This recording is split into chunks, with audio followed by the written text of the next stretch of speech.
नमस्कार दर्शक बंधु आपण देखुछंती ओडिशा फास्ट टीवी। राज्य और देशर आजिर गुरुत्वपूर्ण खबर राजनीति पाणीपाग नियुक्ति अपराध और अन्यान्य बड़ अपडेट सहित आमे आसीछु। तेबे आसंतु जानिबा आजिर बड़ खबर। भिडियोटी को शेष पर्यंत देखंतु एवं भल लागिले लाइक और शेयर करंतु। सूचना अनुसार धर्मेंद्र प्रधान को इस्तीफा दाबी कले नवीन। राजनीति रे बढ़िला ताती। छात्र आंदोलन और सांप्रतिक विवाद को नहीं केंद्र शिक्षा मंत्री धर्मेंद्र प्रधान इस्तीफा दाबी करिसंती। बीजेडी सभापति नवीन पट्टनायक दिल्ली रे बीजेडी सांसदों सह बैठक पर नवीन एही दाबी करिथिबा बेले एहाको नै ओडिशा राजनीति रे ताती बढ़िछि। परवर्ती खबर आंदोलन और इस्तीफा दाबी मध्य धर्मेंद्र प्रधान बड़ बयान। सेपटे छात्र आंदोलन और इस्तीफा दाबी को नहीं केंद्र शिक्षा मंत्री धर्मेंद्र प्रधान प्रथम बड़ बयान सामना को आसीछि। दिल्ली रे छात्र आंदोलन को नहीं राजनीतिक तीव्र होइथिबा बेले विरोधी माने तांको इस्तीफा दाबी करिसंती। एहाको नै राजनीतिक महल रे हलचल जारी रहिछि।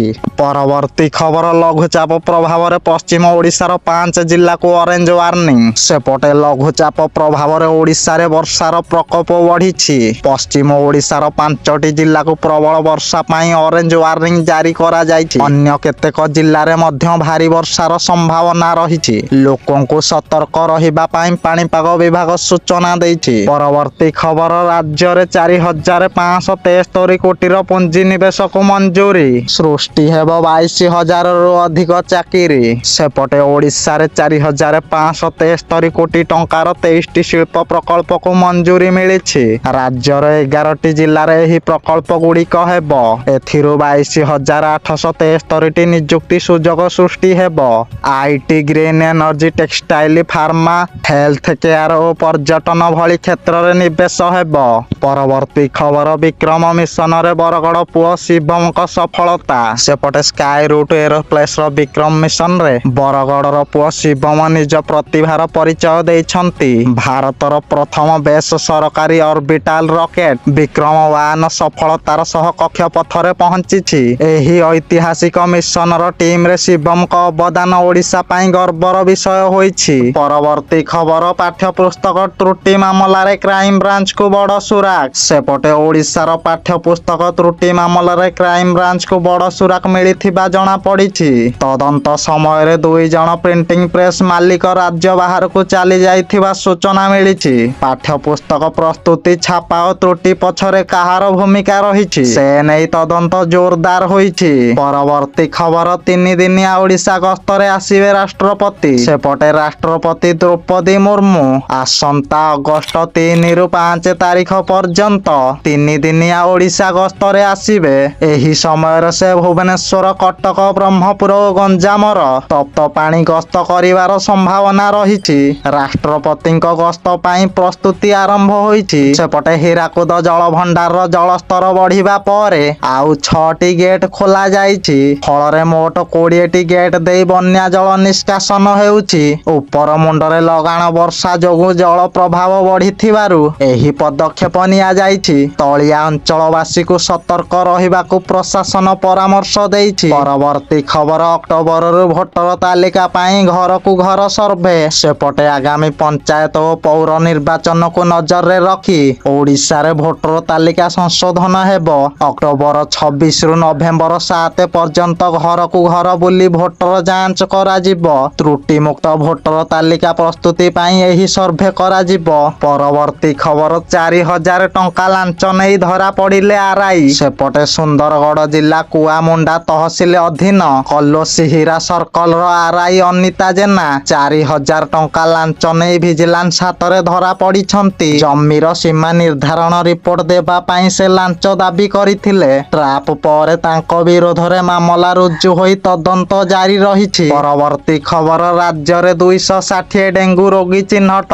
सेपटे ओडिशा रे डेंगू संक्रमण को नहीं चिंता बढ़िछि। राज्य रे पर्यंत 260 जन डेंगू रोगी चिन्हट होइथिबा सूचना मिलिछि। वर्षा ऋतु रे मशा बढ़िबा सह डेंगू संक्रमण बढ़िबा आशंका रहिछि। तेणु घर और आखपाख अंचल रे पानी जमा हेबाकु न देबा सह सतर्क रहिबाकु स्वास्थ्य विभाग परामर्श देइछि। परवर्ती खबर एआई रे तयारी करुथिला नकली बैंक आप। 18 वर्षीय ड्रप आउट गिरफ। सेपटे एआई सहायता ସହାୟତା ନେଇ ନକଲି ବ୍ୟାଙ୍କ ଆପ୍ ତିଆରି କରୁଥିବା ଅଭିଯୋଗରେ 18 ବର୍ଷୀୟ ଜଣେ ଡ୍ରପ୍ ଆଉଟ୍ ଯୁବକ ଗିରଫ ହୋଇଛନ୍ତି। ଅଭିଯୁକ୍ତ ନକଲି ଆପ୍ ମାଧ୍ୟମରେ ଲୋକଙ୍କୁ ଠକିବା ଯୋଜନା କରୁଥିବା ସନ୍ଦେହ ରହିଛି। ଘଟଣାରେ ପୋଲିସ ତଦନ୍ତ ଜାରି ରଖିଛି। ପରବର୍ତ୍ତୀ ଖବର, ଆଜି ଶ୍ରୀକ୍ଷେତ୍ରରେ ହେବ ରଥର ଦକ୍ଷିଣ ମୋଡ଼। ସେପଟେ ଆଜି ଶ୍ରୀକ୍ଷେତ୍ର ପୁରୀରେ ରଥର ଦକ୍ଷିଣ ମୋଡ଼ ହେବ। ଗତକାଲି ପ୍ରବଳ ବର୍ଷା ଯୋଗୁଁ ରଥ ଟଣା କାର୍ଯ୍ୟ ଅଧାରେ ବନ୍ଦ ରହିଥିଲା। ତେଣୁ ଆଜି ପୁଣି ରଥ ଟଣା ଯାଇ ଦକ୍ଷିଣ ମୋଡ଼ କରାଯିବ। ଏହାକୁ ନେଇ ଶ୍ରୀକ୍ଷେତ୍ରରେ ଭକ୍ତଙ୍କ ମଧ୍ୟରେ ଉତ୍ସାହ ବଢିଛି। ପରବର୍ତ୍ତୀ ଖବର, ସିକିମରେ ଟନେଲ ଭୁଶୁଡି 20 ମୃତଦେହ ଉଦ୍ଧାର। ସେପଟେ ସିକିମରେ ନିର୍ମାଣାଧୀନ ଟନେଲ ଭୁଶୁଡିବା ଘଟଣାରେ ମୃତ ସଂଖ୍ୟା ବଢିଛି। ଏପର୍ଯ୍ୟନ୍ତ 20 ଜଣଙ୍କ ମୃତଦେହ ଉଦ୍ଧାର ହୋଇଥିବା ସୂଚନା ମିଳିଛି। ଟନେଲ ଭିତରେ ଅନେକ ଶ୍ରମିକ ଫସିଥିବା ବେଳେ ଉଦ୍ଧାର କାର୍ଯ୍ୟ ଜାରି ରହିଛି। ଘଟଣାସ୍ଥଳରେ ଉଦ୍ଧାରକାରୀ ଦଳ ଅତ୍ୟନ୍ତ ସତର୍କତାର ସହ କାମ କରୁଛନ୍ତି। ପରବର୍ତ୍ତୀ ଖବର, ନୀତି ଆୟୋଗର ମାନ୍ୟତା ପାଇଁ ମୁଖ୍ୟମନ୍ତ୍ରୀଙ୍କ ଅଭିନନ୍ଦନ। ସେପଟେ ନୀତି ଆୟୋଗର ଇନଭେଷ୍ଟମେଣ୍ଟ ଫ୍ରେଣ୍ଡଲିନେସ୍ ଇଣ୍ଡେକ୍ସ 2026ରେ ଓଡ଼ିଶା ଦେଶର ଶୀର୍ଷ 5ଟି ରାଜ୍ୟ ମଧ୍ୟରେ ସ୍ଥାନ ପାଇଛି। ଏହି ସଫଳତା ପାଇଁ ମୁଖ୍ୟମନ୍ତ୍ରୀ ମୋହନ ଚରଣ ମାଝୀ ଓ ଓଡ଼ିଶାବାସୀ, ସରକାରୀ ବିଭାଗ, ଶିଳ୍ପପତି, ନିବେଶକମାନଙ୍କୁ ଅଭିନନ୍ଦନ ଜଣାଇଛନ୍ତି। ସେ କହିଛନ୍ତି ଏହି ମାନ୍ୟତା ରାଜ୍ୟର ସ୍ୱଚ୍ଛ ଶାସନ, ନିବେଶକ ଅନୁକୂଳ ନୀତି ଓ ଶିଳ୍ପ ବିକାଶର ପ୍ରମାଣ। ପରବର୍ତ୍ତୀ ଖବର, 23ଟି ବୃହତ ଶିଳ୍ପ ପ୍ରକଳ୍ପକୁ ଅନୁମୋଦନ। ସେପଟେ ଓଡ଼ିଶା ସରକାର 23ଟି ବୃହତ ଶିଳ୍ପ ପ୍ରକଳ୍ପକୁ ଅନୁମୋଦନ ଦେଇଛନ୍ତି। ମୋଟ 4573.87 କୋଟି ଟଙ୍କାର ଏହି ପ୍ରକଳ୍ପଗୁଡ଼ିକ ରାଜ୍ୟର 11ଟି ଜିଲ୍ଲାରେ ସ୍ଥାପିତ ହେବ। ଆଇଟି, ଗ୍ରୀନ୍ ଏନର୍ଜି, ଟେକ୍ସଟାଇଲ, ରସାୟନ, ସ୍ୱାସ୍ଥ୍ୟ ଓ ଅନ୍ୟାନ୍ୟ କ୍ଷେତ୍ରରେ ନିବେଶ ହେବ। ଏଥିରୁ 22,873ଟି ନିଯୁକ୍ତି ସୁଯୋଗ ସୃଷ୍ଟି ହେବ। ପରବର୍ତ୍ତୀ ଖବର, ମେଦାନ୍ତା ହସ୍ପିଟାଲରେ ସୋନମ ୱାଙ୍ଗଚୁକଙ୍କୁ ଭେଟିଲେ ଜେପି ନଡ୍ଡା ଓ ଜିତେନ୍ଦ୍ର ସିଂ।